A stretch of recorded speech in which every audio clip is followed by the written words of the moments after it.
માંથી અનેક થાવ આવો વિચાર આવતા ભગવાન નિદ્રામાંથી જાગૃત થાય, ઈચ્છા શક્તિ ઉત્પન્ન થાય, ઈચ્છાનો આશ્રય લઈ ભગવાનની નાભી કમળના માધ્યમથી 1000 પાકડીવાળું કમળ ઉત્પન્ન થાય, જેમાં બ્રહ્મા મહારાજનો પ્રાદુર્ભાવ થાય અને બ્રહ્માજી ચારે દિશાએ ધોવે છે તો માત્ર ને માત્ર જળ દ્રષ્ટિમાં આવે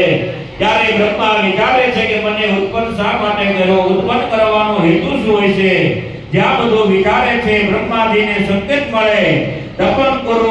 કરો અકાર મકાર નિરાકાર આ પ્રકારના માધ્યમે ધ્વનિનાદ થાય, ઔ ને મ ઓમ શબ્દ બને 1000 વર્ષ સુધી નારાયણની તપસ્યા કરે,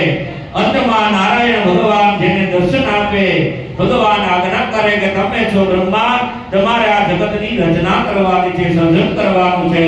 જ્યારે ભગવાનની સ્તુતિના માધ્યમે કરી નાસિકામાં છીક આવતા વારા ભગવાન પ્રાગટ થાય, નાસિકાના માધ્યમથી વારા પ્રાગટ થયા, વારા ઉત્પન્ન થઈ, રસાતળ નામના પાતાળમાં ગયા, હિરણાક્ષની સાથે યુદ્ધ કર્યું, પૃથ્વી છે હિરણાક્ષના તાબે રહેલી છે, હરણ કરેલું છે,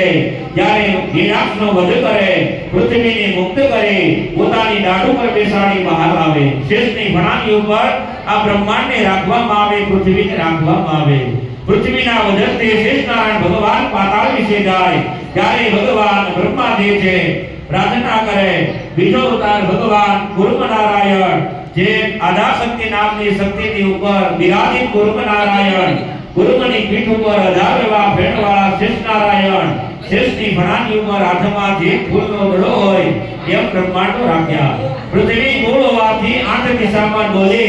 માટે ગુરુત્વાકર્ષણ બળ પૂર્ણ થાય, એ માટે મહાકાયો હાથીઓ નિર્માણ થાય, ઐરાવત વામન કુંભન અંજન સુરવમ સુરપતિ આ મહાકાયો હાથીઓ ગુરુત્વાકર્ષણ બળના માધ્યમથી પૃથ્વીને સ્થિર રાખે, 8 દિશા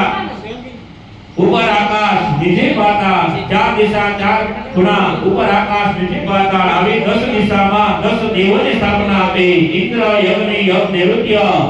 વરુણ વાયુ કુબેર ઈશાન બુદ્ધ દત્ત આ દેવોને રહેવા માટે મહાનગરીઓની સ્થાપના થઈ,